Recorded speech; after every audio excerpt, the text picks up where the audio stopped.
hermanos, porque Él es digno y se merece, por la grandeza de su poder, por la grandeza de su gloria, por la grandeza de su amor. Él es digno, hermanos. Por eso estamos en su presencia y por eso le alabamos y glorificamos. ¿Hay algo más grande que Cristo, hermanos? Nunca pudo haber ni habrá, hermanos. No hay nada más glorioso que nuestro amado Señor. Mucho más grande de lo que mi mente puede imaginar. Mucho más grande de lo que mi corazón pueda sentir. ¡Aleluya! Sobrepasa toda la capacidad del hombre. ¡Oh, gloria, aleluya! Tanto que necesitamos que el Espíritu Santo venga y alumbre. Porque si el Espíritu Santo no alumbra, jamás conoceríamos ni la pequeña parte de Cristo.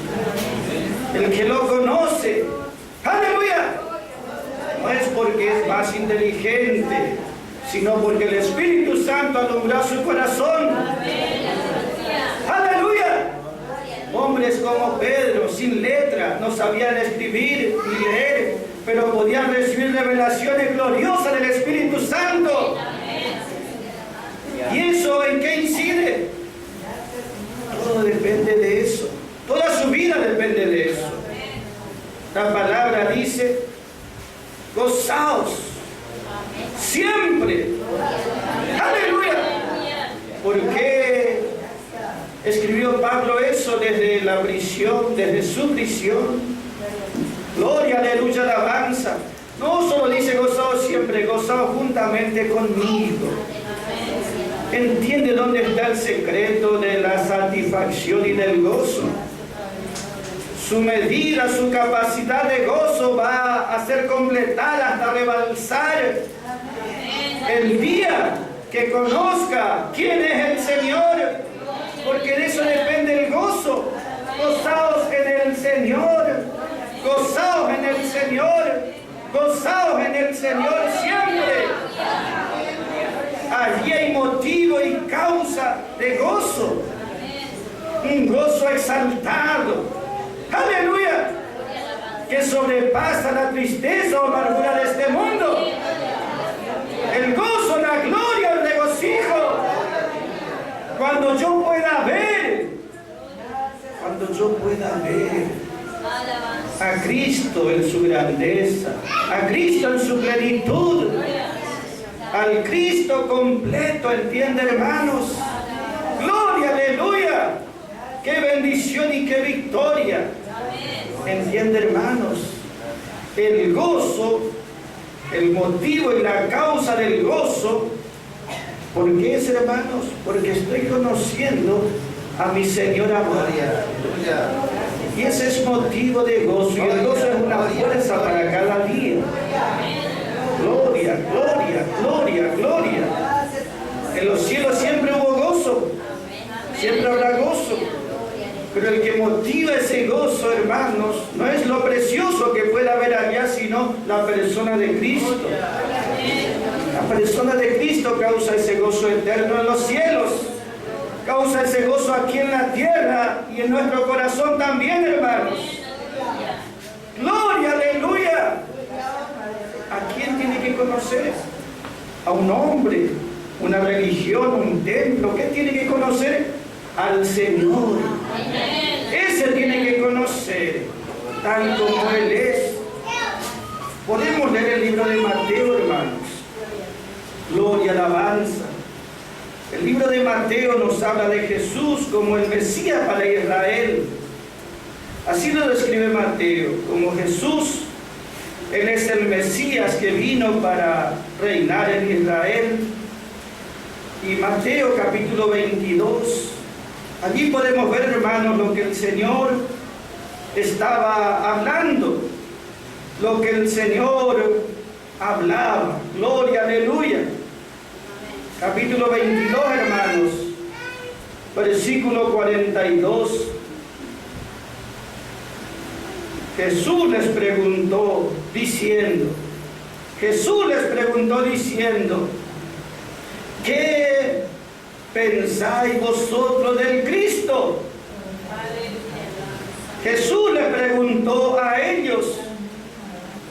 parece el Cristo? ¿Qué pensáis del Cristo? ¿Qué valor le das al Cristo? Gloria, aleluya, alabanza. El Señor hizo esa pregunta. Y nosotros miramos en este capítulo 22, hermanos, que al Señor también le hacían preguntas. Las preguntas eran diferentes. Las que hacía el Señor no era para mostrar que ellos no conocían, sino las preguntas eran para enseñarles, para instruirles y alumbrarles más.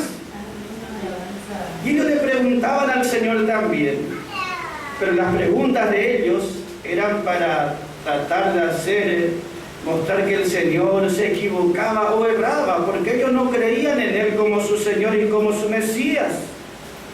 La palabra dice, hermano, podemos mirar para entender de qué vamos a hablar esta noche. Mateo capítulo 22, ahí dice la palabra, en el versículo 17, hermanos, le preguntaban al Señor, dinos pues, versículo 16 dice, envían a Él los discípulos de ellos, de los fariseos, con los herodianos, diciéndole, maestro, maestro. Y versículo 17 dice, dinos pues, ¿qué te parece? ¿Qué pensás? ¿Es lícito dar tributo al César o no? Y Jesús les dijo, ¿por qué me tentáis? Versículo 19, mostradme la moneda del tributo. Y ellos le presentaron esa moneda. Gloria sea su nombre. Ellos le preguntaban al Señor. Gloria sea su nombre, pero es diferente. ¿Entienden, hermanos? Las preguntas del Señor tenían un propósito y las preguntas de ellos otro propósito. El Señor era examinado para ver si no se equivocaba. Ellos le preguntaban, ¿es lícito dar tributo al César, pagarle impuesto al gobierno, al gobernante? Después le preguntaban, ¿cuál es el principal mandamiento? Y le preguntaban cosas. Gloria, aleluya, alabanza, lo investigaban, lo examinaban, esperando que se equivoque. Pero Él no puede equivocarse porque Él es la verdad. ¿Entienden, hermanos? Por más que lo investigaban, lo examinaban, el Señor, gloria, alabanza, siempre sabía cómo responder. Gloria, aleluya, alabanza. Lo que le quiero decir, hermanos, es justamente, en aquel tiempo se juntaban y consultaban y lo miraban y lo investigaban. Y eso nos hace acordar a nosotros, ¿qué, hermanos? Porque aquí ya falta poco para que Él vaya a la cruz, ya es el final del libro. Al Cordero, cuando lo iban a sacrificar en el altar en aquellos tiempos, antes de sacrificarlo, primero lo tenían que examinar mucho, lo investigaban. Porque el Cordero, para que sea un sacrificio válido y aprobado por Dios, no tenía que tener errores ni defectos. Entonces el Cordero era investigado, se lo apartaba del corral y se lo tenía allí durante varios días y lo examinaban ese Cordero. Tenía que ser sin defecto. Tenía que ser sin defecto. ¿Entienden, hermanos? Tenía que ser de 1 año. Tenía que cumplir los requisitos para que pueda ser acepto ese sacrificio. Si no era acepto el sacrificio, no habría bendición tampoco. Entonces 3 personas diferentes tenían que examinar. Primero el dueño del cordero que iba al corral y examinaba, decía, este no tiene defecto, los ojos, las patas, todo está bien, está sano. No tiene defecto este animal y es de 1 año. Entonces él lo miraba y lo examinaba y lo traía al sacerdote. El sacerdote otra vez lo volvía a mirar y a examinar que no tenga ningún defecto, porque la vida de él también dependía de eso. Y sobre todo, después, Dios tenía que mirar Porque Dios tenía que mirar que ese sacrificio no tenga defecto, que sea como Él estableció. De esa manera Dios aceptaba el sacrificio y podía bendecir a su pueblo. ¿Entiende, hermanos? Por eso Jesús fue tan investigado, tan examinado, tantas preguntas le hacían antes de que vaya a la cruz. Y el veredicto de todos ellos era: no hallo en él falta. No hallamos en él falta. Hasta Pilato dijo: no hallo en él falta. Aleluya. Ellos podían ver, hermanos, se entiende que en él no había falta ni defecto. Gloria, aleluya, alabanza. Lo que les quiero decir, hermanos, es lo que el Señor aquí pregunta: ¿qué vosotros pensáis del Cristo? El Cristo quiere decir el ungido, el Mesías, el Rey. ¿Qué estimación le das? No la religión, sino qué estimación, cuánto vale Cristo para tu vida, para tu corazón. Y esa pregunta es la más fundamental, porque si acertás en esa respuesta, entonces todas las demás respuestas vas a poder acertar también. Pero si te equivocas en esta respuesta, ya no podés acertar más nada. ¿Entiende, hermanos?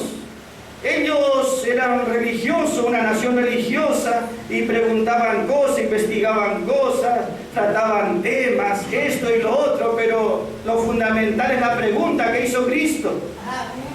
Esa es la pregunta más importante, porque depende el presente, la vida presente, y depende el destino, el futuro eterno de cada uno de nosotros, según cómo respondemos. ¿Y cómo vamos a ver quién es Cristo? ¿Qué valor le podemos dar? ¿Cuánto puede valer para nosotros? Si el Espíritu Santo no nos revela, no vamos a ver nada. Algunos piensan que Cristo es una religión, que Cristo es una vida religiosa, que Cristo es, bueno, un montón de leyes que hay que cumplir. Cristo no es nada de eso, ¿entienden, hermanos? Pero nosotros podemos ver a Cristo, conocerle, valorarle. ¿Cómo, hermanos? En la medida que el Espíritu Santo nos revele. ¿Y cómo nos revela? A través de la palabra. Pablo escribió el Evangelio de gracia y el Evangelio de la gloria. La gloria, no de la religión, la gloria de Cristo. ¡Cuán glorioso es Cristo! El Evangelio de la gloria nos revela. El Evangelio de la gloria nos muestra. Ese es como una lente, un telescopio que uno puede ver a gran distancia. El Evangelio de la gloria. Ese es nuestro telescopio. Podemos ver la altura, la profundidad y la anchura de Cristo. ¿Entiende por qué ese hombre de piel, carne y hueso como nosotros estaba en una prisión solo, sin embargo se gozaba todos los días? Porque él había visto, él había conocido que Jesús es más que una religión. Y que esa religión que él tenía no valía nada, era basura en comparación de la persona gloriosa de Cristo. Él había visto, ¿entiende, hermanos? El Evangelio de la gloria, ese es para nosotros el lente. Creo que algunas personas sin el lente no ven. Bueno, el que pone el lente ahí puede ver. ¿Nuestro lente cuál es? Por el cual podemos mirar detalladamente todas las cosas, profundamente, completamente. Esa lente nuestra es el Evangelio de la gloria. Y a través de esa lente vemos que es precioso, que es glorioso, y que es lo que nos tiene mucho valor también. Entiende que no es nuestro propio razonamiento, es lo que dice la palabra, especialmente el Evangelio de la gloria. Allí Pablo nos describe exactamente la gloria de Cristo.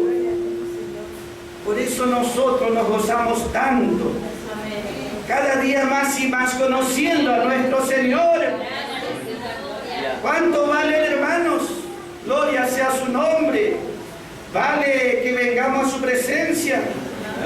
Vale que perdamos las horas importantes de nuestra vida por Él.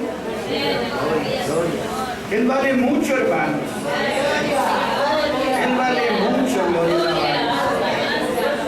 Qué glorioso que tengamos la oportunidad y el privilegio de conocer algo tan precioso, hermanos. ¿Y sabe qué es lo más importante? No solamente que voy a conocer a Cristo en su valor, en su dimensión, sino que si yo llego a conocer a Cristo en su grandeza, eso va a repercutir en mi vida también. Porque como yo le veo a Él, así voy a ser yo. ¿Qué imagen tengo de Cristo? Eso se va a reflejar y se va a formar en mí también. Gloria, aleluya, alabanza. Entiende, hermanos, si yo conozco quién es Cristo, voy a conocer quién soy yo. ¿Entiende? Y si conozco quién soy, voy a saber entonces qué tengo que hacer. Voy a poder ubicarme, como dice el mundo, hay que ubicarse en tiempo y espacio. Hay que saber quién es uno y dónde se encuentra. Y vamos a saber nosotros, si sabemos quién es Cristo, vamos a saber quiénes somos y en qué lugar nos encontramos. Yo que la ciencia, los psicólogos le preguntan a uno si está ubicado en tiempo y espacio. Tiene que decir su nombre y dónde se encuentra. Hay personas que no saben. Hay personas cuando están en un ring peleando, reciben golpe, le pregunta dónde está. Él no sabe dónde está porque está golpeado en su mente. No sabe ni cómo se llama ni dónde está. Está allí sin sentido, podemos decir. No puede ubicarse en tiempo y espacio. Y de eso depende su vida. Así también nosotros, si podemos ubicarnos nosotros, si podemos saber quién es Cristo, sabremos quiénes somos nosotros. Entonces nuestra vida va a cobrar una dimensión especial. La plenitud de vida vamos a tener en Cristo. La hermana decía al comienzo, hay vidas que son como de bebé y de niño, pero hay otros que van creciendo. Nuestra vida se va a ensanchar hasta la plenitud. En la medida que yo pueda ver la plenitud de Cristo. Y para que yo conozca la plenitud de Cristo, Dios reveló en el Evangelio de Gloria. ¡Aleluya! Cuán bueno es, hermanos, entonces poder conocer más de Cristo, poder conocer más de nosotros, poder conocer su grandeza, nuestras bendiciones y nuestro gozo. Y vamos a decir, Cristo es incomparable. Y nuestra vida será de gozo y de regocijo. Por lo que somos en Él, por lo que tenemos en Él. ¿Entiende, hermanos? Y diremos con Pablo, otra vez les repito, hay motivo de gozo. Otra vez les repito, hay motivo de gozo. Motivo de gloria, motivo de exaltación. Gloria, aleluya, alabanza. En la medida que conozca a Cristo. ¿Entiende por qué nosotros predicamos? Entiende, hermanos, que el propósito es que conozca más de Cristo. Gloria, aleluya, alabanza, pero eso ya depende de que el Espíritu Santo ilumine a cada uno y le haga comprender. Y de eso depende la experiencia de su vida. No es de lo que pasa en el día a día. De eso no depende su vida. Su vida depende de cuánto usted conoce de Cristo. Y eso va a transformar su vida, sus experiencias. Por eso la pregunta fundamental que hizo el Señor es, ¿qué os parece? ¿Qué pensamiento tener del Cristo? ¿Cuán alto, cuán grande lo ves? ¿Cuán poderoso Porque en la medida que vea su grandeza, eso va a experimentar en la vida de cada uno. Si yo veo que Jesús es mi Salvador, bueno, hasta allí lo voy a apropiar y experimentar, será mi Salvador. Pero Jesús es mucho más que un Salvador. Pero si yo no le conozco, ¿cómo voy a creer en Él? ¿Cómo me voy a apropiar de eso? ¿Cómo voy a vivir o experimentar? Necesario primero es que le conozca a Él como es. Por eso nosotros vemos que el Señor en Mateo 16 le pregunta a sus discípulos, a sus amigos, vosotros qué decís, ¿quién soy yo? Y el que acertó fue Pedro. Y le dijo, Pedro, tú entonces también eres tal cosa, porque tú acertaste. Entiende, hermanos, pero aquí no son sus amigos, son fariseos, una secta de aquel tiempo, son herodianos. Pero a ellos Él le hace esa pregunta, porque ellos estaban allí también preguntándole a Él. Y le hacían preguntas que no había escapatoria. Con esas preguntas que ellos le hacían, le ponían entre la espada y la pared, como se dice. Porque si respondía una cosa, estaba en falta. Si respondía lo otro, también estaba en falta. Que es lo que ellos buscaban, exponerlo al Señor. Ellos, los herodianos, le preguntaron. ¿Los herodianos quiénes eran? Ellos eran partidarios de Herodes, el gobernante. Ellos eran religiosos y buscaban unir la religión con el gobierno, eran herodianos. Y ellos buscaban unir la religión con el gobierno. Ese era su fin, los herodianos, seguidores o adictos a Herodes, el gobernante de aquellos días.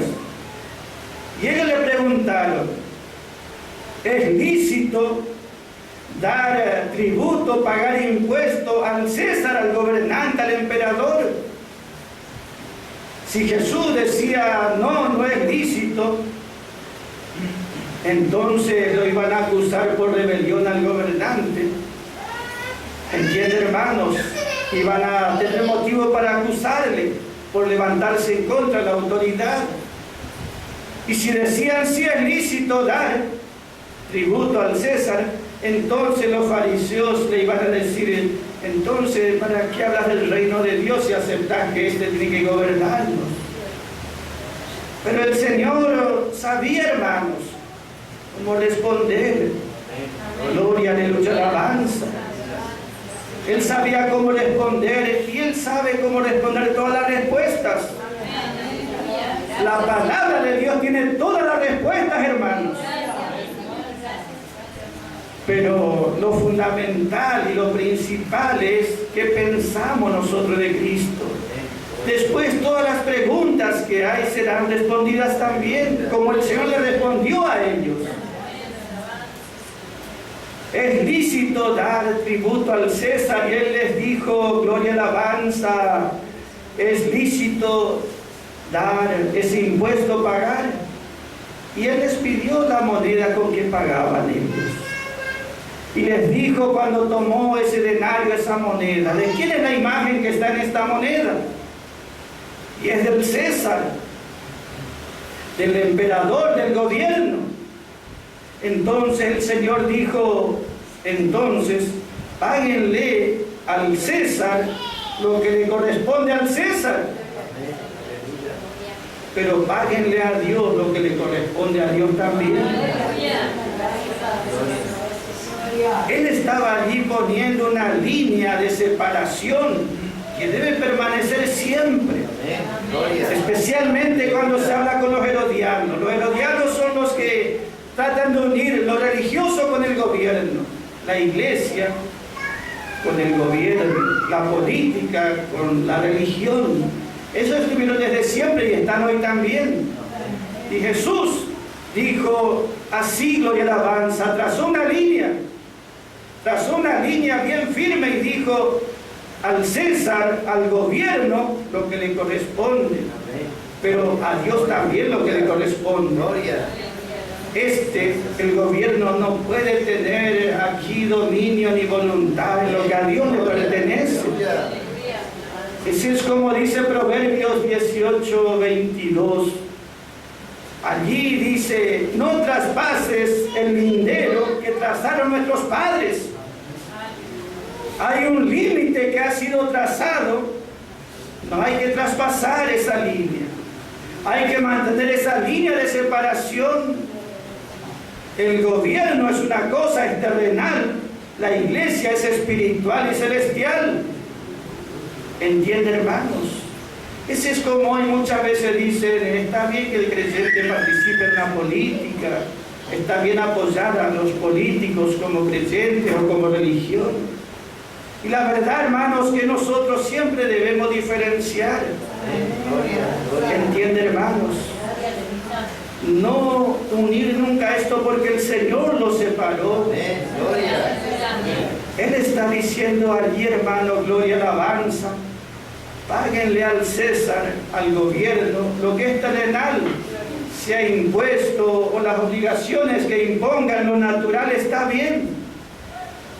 Pero en lo espiritual, eso le corresponde solamente a Dios, al Señor. Él les preguntó: ¿de quién es la imagen de esta moneda? Del César. Bueno, entonces si es la imagen del César, a él hay que devolverle, hay que pagarle a él. Pero nosotros vemos que los hombres son la imagen de Dios, porque fuimos creados a imagen y semejanza de Dios. Aunque la imagen de los hombres hoy esté estropeada, si no tienen a Cristo, sin embargo son a imagen de Dios. Entonces, si es a imagen de Dios, esa vida le pertenece a Dios, el corazón le pertenece a Dios, la mente le pertenece a Dios. ¿Entienden, hermanos? La voluntad del hombre le pertenece a Dios porque fue creado a imagen de Dios y a él le corresponde la vida del hombre. Por eso él dijo: denle al gobierno lo que es del gobierno, pero a Dios lo que es de Dios. Gloria, aleluya, alabanza. Que nosotros podamos mirar bien en este tiempo, hermanos. ¿Sabe que es una gran victoria mantener esta separación? Es una victoria muy grande. Nosotros vemos que el enemigo es muy astuto, hermanos. Sabe que siempre trata de mantener a los creyentes cautivos bajo el error, el engaño, la ignorancia. Y tiene muchas maneras de vencer al creyente, a los hijos de Dios. Pero si nosotros mantenemos esa línea, nunca seremos cautivos del enemigo. Siempre estaremos en victoria. El hermano Copley, como dice la palabra, no traspase los linderos que ya trazaron, marcaron nuestros padres. Él siempre enseñó, ¿entiende, hermanos? El Estado, el gobierno es de la tierra, la iglesia es espiritual, es celestial. Cuando buscan unirse estos dos, eso no es de Dios. Y cuando uno traspasa ese lindero, esa línea, cuando la iglesia se organiza como una entidad religiosa reconocida por el gobierno, traspasó esa línea. Entonces, hermano Copley dice: ninguna iglesia o creyente organizado jamás será calificado para ser la esposa de Cristo o vencedor total. ¿Entiende, hermanos? Que Él nos mantenga siempre en esa libertad que nos da su palabra. La única libertad es que nos da la palabra de Dios. Dice el Señor en Juan 8:32: conocerás la verdad y la verdad te hará libre. En la medida que conozcas la verdad es muy ancha, muy completa, muy profunda. En la medida que conozcas la verdad y que creas esa verdad, así será tu liberación. Conocerás la verdad y la verdad te hará libre. El que quiere liberación completa tiene que conocer toda la verdad y creer toda esa verdad. Y hay creyentes, hermanos, que están creyendo, que están recibiendo su palabra. Gloria, aleluya, alabanza. La hermana hoy hacía referencia a la obra extraña. Esa obra extraña que Dios está haciendo en este tiempo, hermanos. Siempre para el hombre natural y aún para los hijos de Dios que necesitan crecimiento, la obra de Dios es como extraño, como incomprensible, porque dicen, ¿y qué tiene de malo que nosotros estemos organizados? Ellos nunca van a entender lo que implica, pero sí los que conocen la mente de Dios saben bien lo que implica, ¿entienden, hermanos? Por eso, por fe debemos conocer su palabra, por fe creer y recibir. Y Él nos mantendrá siempre en victoria total, hermanos. Una victoria completa. Gloria sea su nombre. Aquí dice la palabra, hermanos, en el libro de Mateo, podemos mirar, capítulo 22, lo que el Señor respondió allí, hermanos. Mateo capítulo 22, estamos mirando, hermanos. Gloria, aleluya, alabanza. El versículo 43, hermanos. Dice, gloria, alabanza. Versículo 42. ¿Qué os parece el Cristo? ¿De quién es hijo? Y ellos le dijeron, es hijo de David. Y Él les dice, pues como David, por medio del Espíritu Santo, le llama Señor, diciendo, dijo Jehová a mi Señor, siéntate a mi derecha, entre tanto que pongo tus enemigos por estrado de tus pies. Pues si David le llama Señor, ¿cómo va a ser su hijo? Gloria a su nombre, hermanos. Ellos le dijeron, cuando Él preguntó, ¿de quién es hijo? Y ellos le dijeron, Jesús, el Mesías. El Mesías, el Cristo, es hijo de David. Pero no es solamente el hijo de David, naturalmente desciende, pero Él es hijo de Dios. Ellos no sabían o no podían entender que Jesús es el Hijo de Dios, es algo mucho más grande de lo que pensaban ellos. Gloria, aleluya, alabanza. Él es el Mesías, el Rey ungido, el que tiene que reinar. Jehová Dios le dijo a mi Señor, siéntate a mi derecha hasta que yo ponga con mi poder todos tus enemigos, los que impiden que vos reines, hasta que ponga todos tus enemigos por estrado de tus pies, debajo de tus pies. Gloria, aleluya. ¿Quién es Jesús? El que tiene que reinar, el que tiene que gobernar, el que tiene que controlar, el que tiene que dirigir, el que tiene que ordenar, el que tiene que imponer su reino. Y Dios le dijo, gloria y alabanza, hasta que todos tus enemigos sean puestos debajo de tus pies. ¿Sabe, hermanos, entonces que esos enemigos han de ser derrotados? Todos aquellos que no permiten que Cristo ocupe el lugar que Él tiene y que se merece por lo que Él es. Y el enemigo, podemos decir, si el enemigo, el diablo, es también el que impide o procura impedir. El que se opone y quiere tomar el lugar de Cristo, ¿cómo se llama? El anticristo. Ese se opone y quiere ocupar el lugar que le pertenece a Cristo. Y nosotros vemos, hermanos, ¿quién es otro enemigo? El que impide que Cristo reine. ¿Sabe que mi vieja creación también impide?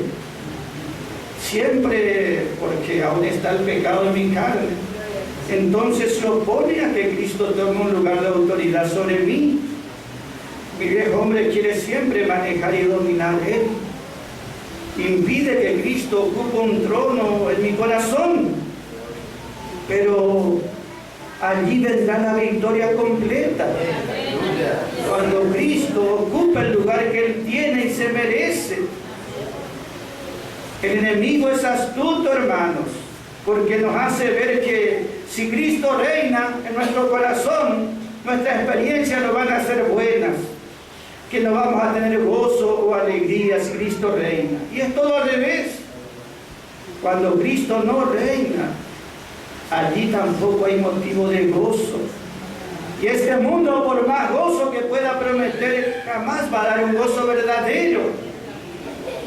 El verdadero gozo lo da Cristo, hermanos. Pero a su manera, ¿entiende, hermanos? ¿Y por qué muchos no se están gozando en este gozo de Cristo? Simplemente porque no creen que Dios pueda dar este gozo espiritual, este gozo sobrenatural. Y si uno no cree que Dios puede dar ese gozo, entonces busca el gozo en otras cosas. Pero si yo creo su palabra, y creo que Él tiene poder para tomar mi alma vacía o decaída o triste y llenarme de gozo. Gloria, aleluya. El enemigo es astuto, dice, vas a tener gozo, te vas a sentir bien, pero tal y tal cosa tenés que hacer, y allí va a estar bien. Pero Dios nos dice, el gozo viene por otro lado, de otra manera. Y nosotros debemos creer lo que dice el Señor y su palabra. Y Él hará la obra, hermanos. Él tomará nuestra vida, nuestra alma, y nos hará gozar en Él y con Él, hermanos. Será un gozo, como dice allí, hermanos, gozaos en el Señor siempre. No es un momento, un rato y después de caimiento, es un gozo continuo, siempre, permanente. Gloria a su nombre, hermanos. Que Él nos ayude en este tiempo, hermanos. Que Él obre en nosotros en este tiempo. Que le podamos ver a Él en su plenitud, hermanos, y que le demos el lugar que Él tiene, que Él compró y se merece, hermanos. Por eso, más que gozoso en esta noche de estar con mis hermanos, pues cuando estoy con mis hermanos estoy con el Señor Jesucristo, estoy en su presencia y en su comunión, y de esto depende nuestra vida, hermanos. Nuestra vida depende de esto, depende de Él, hermanos. Más le buscamos, más le conocemos, más Él va a estar obrando, hermanos. Por eso le damos gracias a nuestro Padre Celestial en esta noche, hermanos. Y que Él nos haga entender más de su palabra. Ellos, los fariseos, cuando escucharon la respuesta de Cristo, no procuraron que les alumbre un poco más. Vieron que se equivocaron y después se alejaron del Señor. Pero el Señor quería alumbrarles con su verdad. Y así hasta el día de hoy, hermanos. Dios quiere alumbrar nuestro corazón cada día más, hermanos. Por eso le alabamos a nuestro Señor y le damos gracias. Amén, hermanos. Vamos a cantar una alabanza en esta noche.